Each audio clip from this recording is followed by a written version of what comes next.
Hey there, this is Zach from Warpstar Games, also known as a very flamboyant horse or Hunter's Lodge. I wear a lot of hats. If you clicked on this video, you're probably a Magic player who's playing some or maybe a lot of casual Commander. And through word of mouth or the internet or a friend, you've gotten a hint of interest in the competitive side of this format that you love so much. If you try to do some research into it, you probably got overwhelmed pretty quickly. You could see decks that cost thousands of dollars, massive tournaments with 64 plus players across the country. Hell, the company that owns the game refuses to even recognize cEDH as an actual format. There's a lot going on here that would stress you out or put you off of trying it. But my goal with this video is going to be to help you, even just a little bit. We're going to discuss some basics of cEDH, including terminology, community knowledge, best practices, decks in the format, a bunch of stuff. Stuff you wouldn't have from being outside of the community that plays this game. So whether you're new to cEDH or you're an old head trying to get back into it, this video will be a phenomenal stepping stone for you into your cEDH journey. You can feel free to use the chapter system on the YouTube timeline below to jump to different sections if there's a particular thing that you are interested in hearing about. As always, I would absolutely love your comments, your opinions. I love to improve videos, and the best way to improve is by getting criticism. I always welcome criticism, so please be sure to head to the comments below and let me know what you thought about this video by the end of it.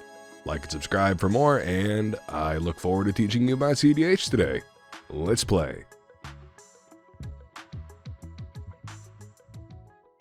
Let's start with the box itself before we think outside of it. What is cEDH? cEDH stands for Competitive Elder Dragon Highlander. It's an old acronym colloquially known as Commander today. So cEDH is simply Competitive Commander. But what does that actually mean? Well, in casual Commander, reminder, the most popular format in all of Magic the Gathering, often played at your FNM or whatever, you're often encouraged to build a deck that is fun for everyone around you. If you pull up to a casual Commander night with a land destruction deck, for example, or poison counter proliferate, you might get one game in before the group of people you're playing with are going to politely ask you to make a new deck. In casual, it is very frowned upon to have a deck that is too strong or too efficient or too mean. It's very common for everybody who is playing casual Commander to want to get to do the thing. They work all week, they're only getting a few hours off to go to their LGS, and this is the time they choose to spend here playing Commander with you. So when you imprison in the moon their Commander, they're probably going to be pissed. Whereas in cEDH, the goal of every single deck is to be as efficient and effective as possible. The flow of a cEDH deck is built to bring you to the finish line with you as the victor. The focus in cEDH is on you winning the game and your opponents losing the game. This isn't to say the format takes itself too seriously though. I, for one, find cEDH to be a very engaging and riveting experience every time I play it, filled with laughs, jokes, and a lot of great decisions to be made. E and trigger on the stack past console. I have a Niv Mizzet trigger. I'm gonna draw, I'm gonna hit Zeb in the face. Go to 9. When you draw, I get a Smothering Tithe trigger. I'm not paying for it. And I also get an Orcish Bowmaster trigger. I'm gonna put 1 damage on Niv Mizzet. Hold on, Zeb. Before you put 1 damage on Niv Mizzet and effectively waste it, the next time you trigger your Orcish Bowmasters, I will kill it, because that does breach our deal. Would you like to target Cam instead? You're trying to kill me, though. Here's the thing, though. Am I really gonna deal 9 damage to... Like, he's at 9. Okay, how about this then? I'll have dealt the 1 damage to Marnius Calgar. Okay. Smothering Tithe then gets me a treasure and a card. I amass and deal another damage to Calgar. Demonic Constellation on the stack next, right? I feel like I need to interject and say, I need you guys to start being willing to interact with Zeb more on his board if I'm gonna start interacting with stuff too, so that we don't lose. I'd be willing to kill the Bowmaster so it stops pressuring your life total. That would be great. Fine. Having every player at the table locked in, constantly talking with each other, experiencing every play together, is such a riveting experience. It's so amazing once you get into it, and that ecosystem, that thought process is so engaging. I love it so much. It also prevents everybody at the table from getting TikTok brain, doom scrolling. Everybody's actually paying attention and you're no longer playing group solitaire. And if you want to win, you have to pay attention, which keeps everybody engaged. The difference of cEDH and Casual Commander isn't anything in particular. It doesn't have a different set of rules, nothing like that. It's simply a difference of ideology and goals. In Casual, your goal is to have fun. In cEDH, your goal is to win, and have fun while doing so. So now that we know the inherent difference between Casual Commander and cEDH, let's talk decks. There are 3 agreed upon general deck archetypes that make up cEDH, with most decks honestly being somewhere in the middle. There's Turbo, Mid-Range, and Stacks, and a secret 4th option that we're going to talk about a little bit later. Turbo, the rising star of cEDH, is all gas and no brakes. The goal of a turbo deck, like the iconic Rograk Silas Wren, is to end the game as quickly and efficiently as humanly possible, often putting a turn 2 win on the stack. These decks run only the cheapest and most efficient interaction in Magic, focusing their library entirely on supporting their own game plan rather than interacting with the game plans of others. I mean, after all, your opponents can't counter your spells if they're already dead. Turbo decks, most often in red and black, rely heavily on quick mana, with cards like Dark Ritual and Necropotence being staples of these decks. Chances are you're gonna lose the game on that turn when they pitch 39 life to a Necro on turn 1. Secondly, we have Mid-Range. Mid-Range is the single most common deck archetype in cEDH. A mid-range deck is the all-rounder of deck building. You will run great interaction while also utilizing incremental value engines like Ristic Study or Smothering Tide to build up an insurmountable advantage while punishing your opponents for not paying their taxes. There's creature combos, infinites on the stack, that could push for an early win that, while not as fast as an actual turbo deck, is still quite fast. Or even push to extend the game as long as possible, like Stacks does. You really can't go wrong with mid-range. They kinda have it all. You'd be hard-pressed to find a single table at any tournament without a mid-range deck there, like Tymna Thrasios, or Blue Farm. Though Blue Farm in particular can also be a turbo deck or mid-range, we'll talk about it later. These decks often cover a variety of colors in their color identity, running the best cards available to them in every color across the color pie. And there's even 5-color good stuff decks that are very often in the mid-range category. And lastly, we have the ugly stepsister of cEDH, Stacks, where Turbo seeks to end the game as fast as possible, and mid-range seeks to adapt to whatever the situation requires. Stacks takes the unique stance of stopping your opponents from playing the game at all. I mean, after all, your opponents can't win the game if they can't play the game, right? Stacks utilizes cards that make it uniquely difficult for anyone to actually play the game and advance their game plan. Typically because you're increasing the cost of their spells, or limiting their options, or hell, stopping them from playing particular types of cards at all. Stacks is considered to be in a pretty bad spot overall in the current metagame, which is constantly evolving, but it's had its time in the sun in the past. And you can still see a really good Stacks pilot put up great numbers at a bigger tournament here and there, with the iconic Urza Highlord Artificer being the face of hard stacks with pieces like Winter Orb or Trinisphere, locking down your opponent's resources from their lands to the very cards in their hand. And that is all 3 of the deck archetypes that exist in cEDH.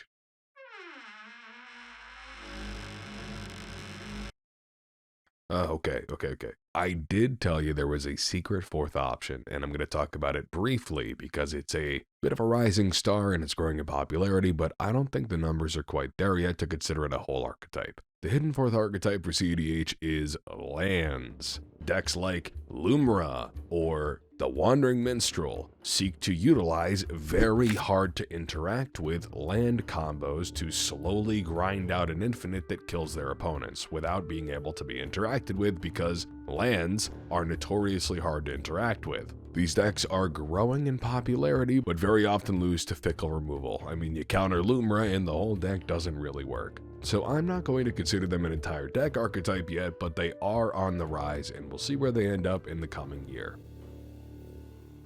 So now that we've discussed the common deck archetypes, let's discuss the most common decks specifically in this format and a brief overview of what they do. We'll begin with a deck that I personally despise, Kinnan Bonder Prodigy. This deck utilizes a low-cost commander combined with his broken mana doubling ability on non-lands to cheat out incredibly powerful cards on early turns, and even make unlimited mana, sometimes by accident with one or two cards, like Basalt Monolith and Kinnan himself. The Simic color identity on Kinnan gives you access to the best mana dorks, ramp, and interaction in the game, leading to a commander that is incredibly resilient to your opponent's actions. And it goes without saying that having a commander that both helps to create infinite mana and be the infinite mana outlet themselves, all in the command zone for 2 mana, is powerful to say the least. In 2025, Kinnan was,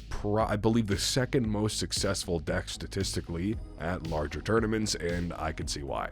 Next, I want to talk about the single most successful deck at larger tournaments in 2025. Statistically proven. It's Blue Farm. Blue Farm is a very popular deck existing in both the turbo and mid-range archetype. It has access to every color in the color pie except green, and through its 2 card advantage creatures in the command zone, Timna the Weaver and Crom, it allows you to play very greedy hands and be rewarded for it, or at the very least cushioned if you make mistakes. The deck is called Blue Farm due to the fact that it farms advantage from these blue players while also having access to the best blue interaction itself in the format. The deck may look unthreatening at a glance, especially if you're not used to cEDH. After all, both the commanders just draw cards, right? But you'll quickly find that you lose the game out of nowhere when they play a Thassa's Oracle, hold priority, and slam down a Demonic Consultation, winning the game for only 3 mana. Next up, we've got Rogsai, the single quickest turbo deck in the format. This deck, in Grixis colors, heavily leans on that incredible strength of having the only 0 mana legendary creature in all of Magic the Gathering in the command zone, Rograk. And he's a partner, so you get to have a second commander that gives you access to more colors in your color identity. Having a legendary creature in your command zone that you can always summon on turn 1 for 0 mana leads to a truly insane amount of synergy. Through free spells such as Fierce Guardianship and Deflecting Swat, or through having a creature to sacrifice to cards like Flare of Duplication or Culling the Weak. The strength of having a commander you can always get on the board turn 1 for 0 mana cannot be overstated. It is so ridiculously powerful and synergistic in every way possible. And beyond Rograk himself, the color identity of Grixis, blue, red, black, allows you to have every good, quick mana ritual in the game along with some of the best card advantage available. These decks are very often going to Dark Ritual, slam down a Necropotence, pitch 35 life, and try to win on their end step by Born Upon a Winning, which gets all their spells flash, and then just slamming every ritual and mana rock in the business until they find a way to win. These decks are so ridiculously fast, and if you don't mulligan to get some quick, easy early interaction, you might lose the game before you even get to try. Next, we have a rising star in cEDH with one of the single most popular decks of 2025, represented at an overwhelming amount of tournaments, even though it didn't put up a lot of wins.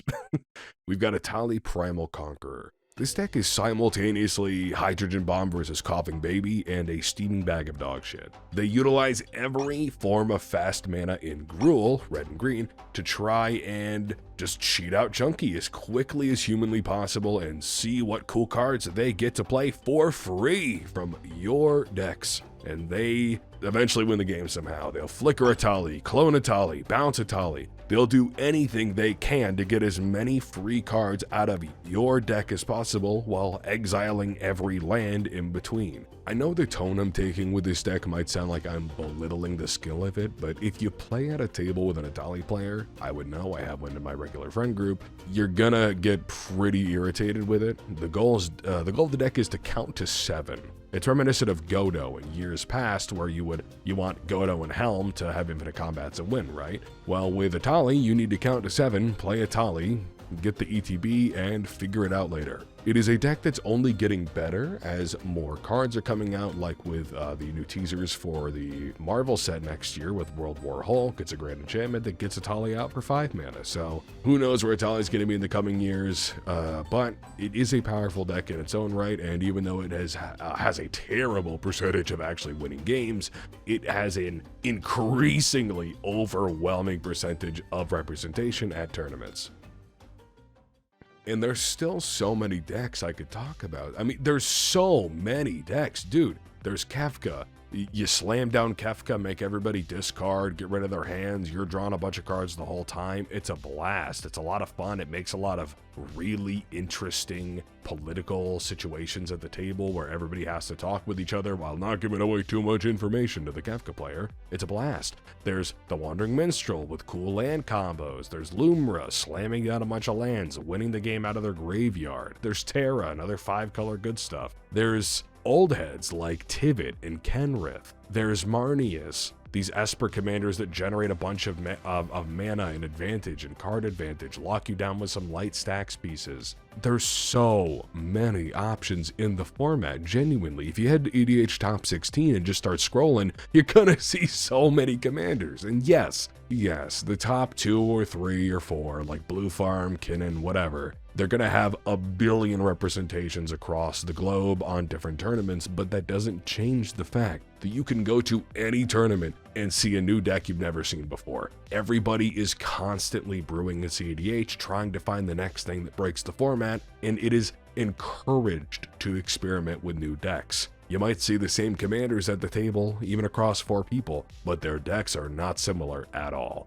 Everybody takes a good list and they change it to fit themselves better. cEDH is a brewer's paradise if you're willing to put in the research and the effort to become a better player, and it's honestly incredible to see. Every tournament I go to, I see a bunch of decks I didn't see before, and it's always fun. So, aspiring cEDH player, today we have talked about the most common decks you'll be facing, the types of decks in the format, the basics of the differences of cEDH versus casual. But one thing we haven't talked about yet is actual win lines in cEDH. This is a common thing that I see. A lot of people will talk about these really good cards, these combos that work, but they never explain exactly what to do or how they work. So I figured it would be a great capstone on this video to just talk about some of the most basic lines in cEDH. Stuff that isn't specific to a particular commander, but stuff that just fits into a good color scheme and could be in any of the decks you're going to be facing. So we'll start with Breach lines. All you got to do is get Underworld Breach on your board through any means and have something like Lion's Eye Diamond or Lotus Petal in your graveyard, along with a bunch of extra fodder that you can use to escape these cards, like fetch lands, cantrips, creatures, whatever. So escaping is a mechanic that lets you repeatedly cast stuff out of the graveyard by paying the mana cost of the card you want to cast and then exiling 3 other cards from your graveyard.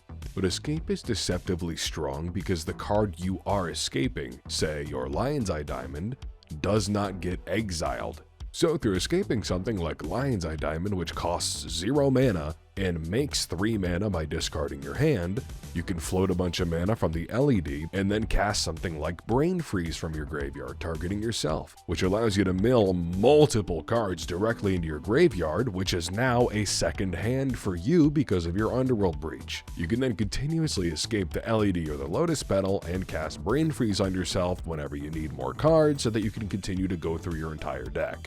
This will eventually result in you having your best cards in the graveyard that you can use to form some type of combo and win the game. It's a very simple, reliable combo once you've practiced it a few times, and it will allow you to get everything out of your deck whenever you need. Next, let's talk about Kitten loops. Simply have Displacer Kitten and 3 Fairy on the board. Play any mana positive rock like a Mox Amber, and use it to flicker the Teferi. It's now a new Teferi, so you can activate it again, -3ing it, putting that mana positive rock in your hand and drawing a card. Also tap the rock to float the mana. This will allow you to make a bunch of mana and continuously flicker Teferi so that you can start drawing through your deck and using that mana to put additional threats on the board and eventually win the game. The Teferi is simultaneously making it harder for your opponents to interact on your turn so that you can protect this combo, and you can even throw something like a Hullbreaker Horror in there so that you can bounce away your opponent's entire boards. It's a very powerful and resilient combo line. The problem mostly is the mana. It takes a lot of mana to get this going, but if you can get it going, it's very strong. Thassa's Oracle. The Thassa's Oracle is the single easiest line to talk about in the entirety of cEDH. Simply play Thassa's Oracle. Declare verbally that you are holding priority, and play any card that allows you to exile your entire library. Demonic Consultation, Tainted Pact, whatever. You win the game once that Thassa's Oracle ETBs and sees that you now have no cards in your deck. It's very easy, and if somebody doesn't have good interaction, they are going to lose the game when this resolves. Emil loops. Get Emil the Blessed on the board with 3 other creatures. Typically, one of these creatures needs to be able to untap a permanent, something like Derebi. Get Gaia's Cradle on your board, probably through crop rotation, right? And now you can use the Gaia's Cradle to tap it for mana, infinitely flicker that untapping creature, using Emil's 3 mana generic ability to flicker the untapper, and repeat ad nauseum. Go as much as you need. This allows you to make infinite mana while not decking yourself out, and with infinite mana, you can present any amount of infinite ETBs that you need. You can kill your opponents by infinitely pinging them with a pinger. You can make infinite creatures if you have something that summons creatures. There's a bunch of stuff you can do once you've simply made infinite mana and can flicker anything on your board. Necropotence. Simply play Necropotence. Pitch however much life you think is worth it. 35 life, 39 life, hell, it doesn't matter. Life is a resource after all. Hopefully you're going to draw Born Upon a Wind, or already have it in your hand, play it on your end step, and just start flashing in a bunch of rituals and mana rocks in order to play more cards, draw more cards, add more mana, and eventually win the game through Thassa's Demcon or something else. And those are just some of the many lines in cEDH. There's truly an impossible amount of different lines and combos you can find in Magic, especially at a competitive level like cEDH. I don't want to keep you here all day, so we're just going to leave with this for now. If there's any particular lines, decks, combos, or whatever you would like me to discuss, head to the comments below and let me know. I always read every comment on every video I get, and I'd love to research something for you, put a paper together, get my 2 cents on it, and make a video. But for now, let's move on to the last section of the video, the reasons I love cEDH. Earlier in the video, I mentioned that one of the reasons cEDH is so overwhelming to new players is the price of the decks. No one wants to look up a net deck with an average price of $4,500 and go, yeah, it's gamer time.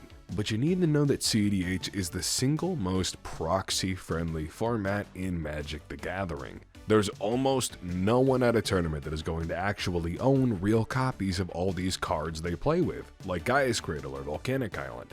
Hell, if they own a real copy of these cards, they're probably at home in a safe, not getting shuffled up on a tournament with a $30 entry. It's just not worth it, right? It's so risky. You can go to any large cEDH tournament and see players with dozens of wins under their belt, and they're playing with color printouts from their printer at home, hastily cut out and slid in front of basic lands in a sleeve.